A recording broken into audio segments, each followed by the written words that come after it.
Pero ito isa sa mga good advantage kasi ng automatic, especially sa mga new car owner, sabihin na natin, new driver, new driver, sabihin na natin, mas madali talagang matutunan mag-drive ng automatic.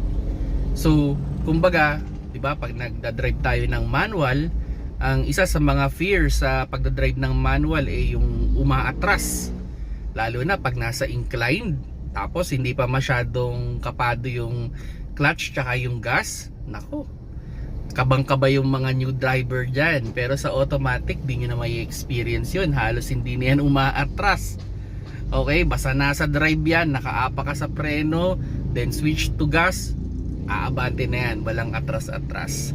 Then yun, hindi mo na kailangan mag-isip ng cambio, 'di ba?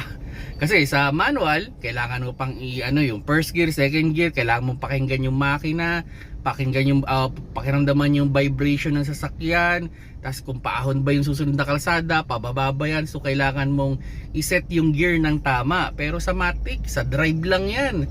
Sabihin natin, kahit nandito ka sa Metro Manila, kahit hanggang Batangas pa yan, nasa drive, walang problema. Hindi mo na kailangan mag-isip ng gear, no? Then yun, sa pagkakataon na nag-aaral pa lang mag-drive, yung namamatayan ng makina, nako, sa manual, lalo na mga, sabihin natin, mga first day mo sa pag-aaral mag-manual, mamamatayan ka ng makina dyan. Pero sa Matic, wala na yun. Then yung clutch, hindi na natin kailangan mag-clutch dyan.